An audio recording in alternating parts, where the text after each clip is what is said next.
Amigos y hermanos, muy buenos días. El Señor les bendiga y les ayude a recordar que el rechazo a Jesucristo implica condenación eterna. En cambio, creerle y recibirle implica vida eterna. Y ahora, palabras de sabiduría. Leamos en Juan 3, 34 al 36. Porque el que Dios envió, las palabras de Dios habla, pues Dios no da el Espíritu por medida. El Padre ama al Hijo y todas las cosas las ha entregado en su mano. El que cree en el Hijo tiene vida eterna, pero el que rehúsa creer en el Hijo no verá la vida, sino que la ira de Dios está sobre él. Mis amados amigos y hermanos, reciban nuestras más efusivas gracias por la gentileza de acompañarnos cada día para compartir con nosotros estos breves minutos de saludable alimento para el alma, rica nutrición para la mente y fresco refrigerio para el espíritu. Con la meditación de hoy ponemos punto final a los interesantes comentarios del Dr. MacDonald sobre este extraordinario capítulo número 3 del Evangelio de Juan, esperando sean de mucha edificación para sus vidas. Ayer terminamos en el versículo 30, resaltando la lealtad de Juan el Bautista al Señor y el apego al fiel cumplimiento de su rol, así como el cuidado en su mensaje para que toda la atención de sus oyentes y seguidores se volcara hacia la persona de Jesucristo y no hacia él, su simple siervo. En los versos que siguen, del 31 en adelante, veremos cómo Juan se empeña en explicar bajo la guía del Espíritu Santo por qué debemos oír y prestar toda la atención a lo que dice el Señor Jesucristo. Y aunque sin poder comentar por nuestro limitado tiempo, agregamos del comentario bíblico de Matthew Henry 4 razones muy poderosas por las que es menester que Cristo sobresalga por encima de todos. La primera, por la peculiar dignidad de su persona. Segunda, por la singular excelencia y seguridad de su doctrina. Tercera, por el poder y autoridad singulares de que fue investido. Y la cuarta, por ser objeto directo de aquella fe que nos es demandada como condición indispensable para alcanzar la salvación, es decir, la felicidad eterna. El que cree en el Hijo tiene vida eterna, pero el que rehúsa creer en el Hijo no verá la vida, sino que la ira de Dios está sobre él. Verso 36.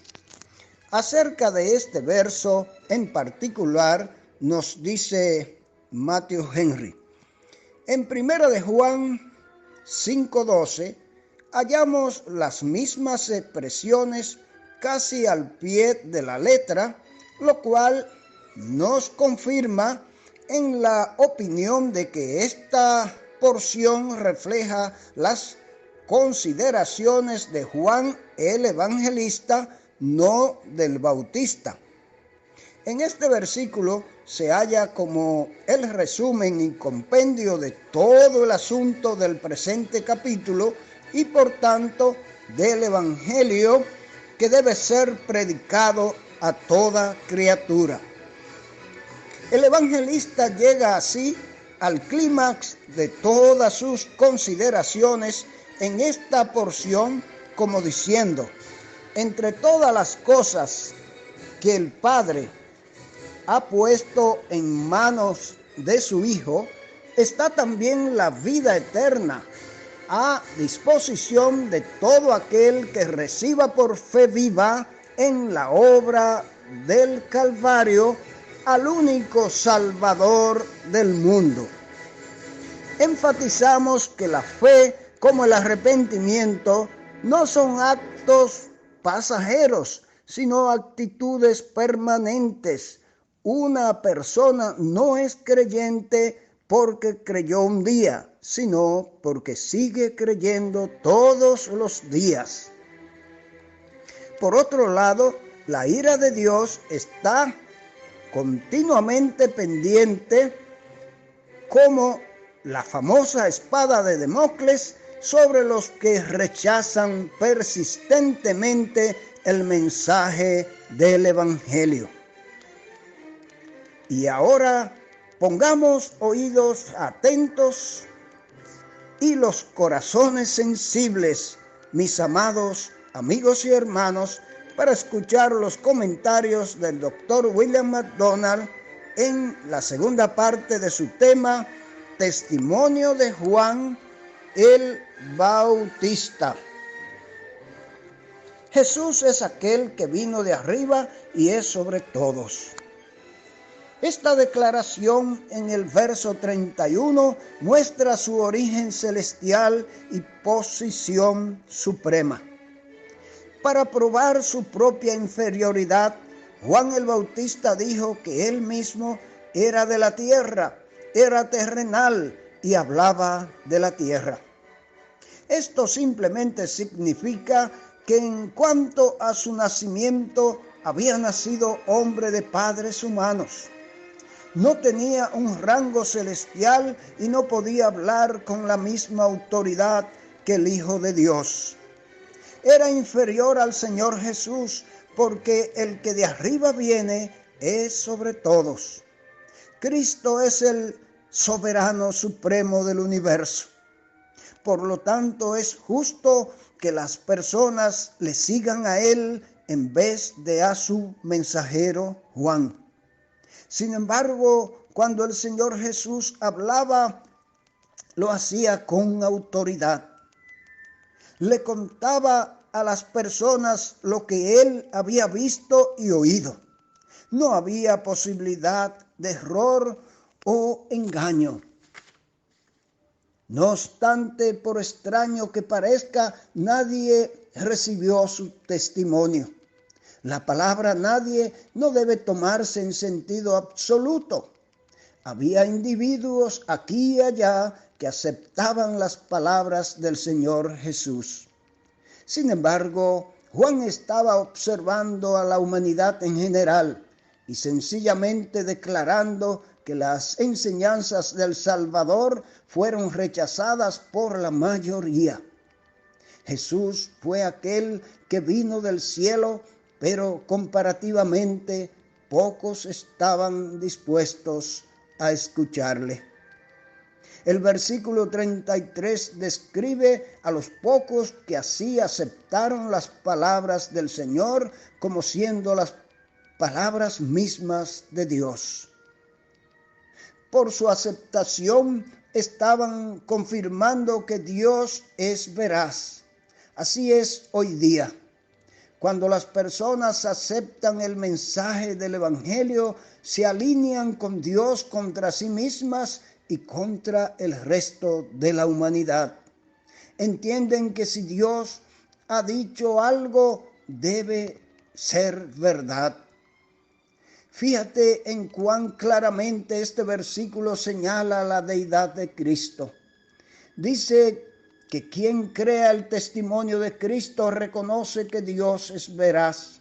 Esta es otra manera de decir que el testimonio de Cristo es el testimonio de Dios, y recibir a uno es recibir también al otro. Jesús fue aquel a quien Dios envió. Habló las palabras de Dios. Para apoyar esta declaración, Juan declaró que Dios no le había dado el Espíritu por medida a él. El Señor Jesucristo fue ungido por el Espíritu Santo de Dios de una manera que no ocurrió con ninguna otra persona. Otros han sido conscientes de la ayuda del Espíritu Santo en sus ministerios, pero nunca nadie tuvo un ministerio tan lleno del Espíritu Santo como el Hijo de Dios.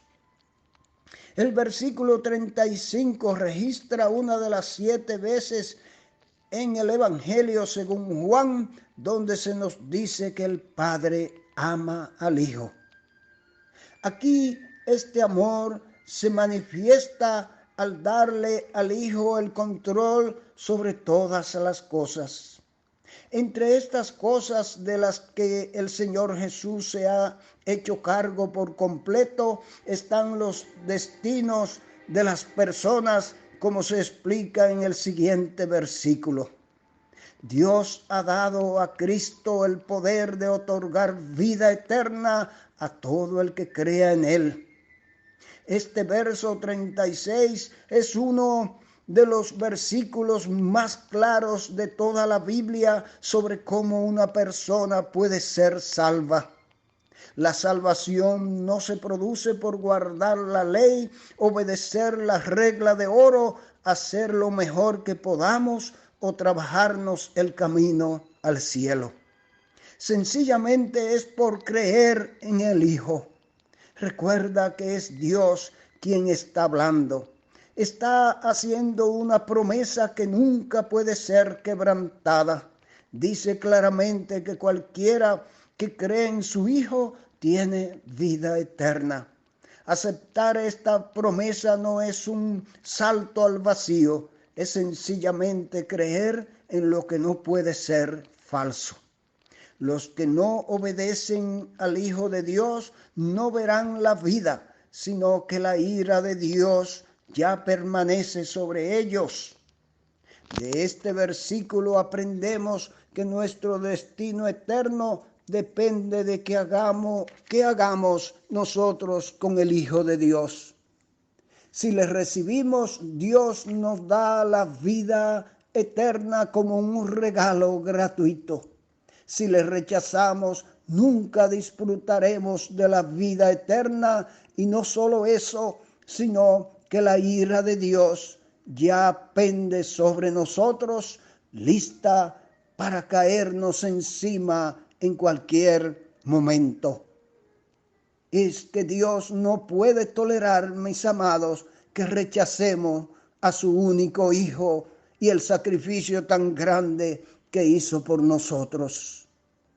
Oh, mis amados, ¿por qué rechazar al Santo de los Santos y aquel que ha hecho tanto por nosotros? La ira de Dios está y estará sobre ti, y será condenado si sigues rechazando como lo vienes haciendo a su Hijo amado. Ojalá ahora mismo doblara tus rodillas y le recibiera como Señor y Salvador. Dios les bendiga, Dios les guarde y les ayude a hacerlo. Amén.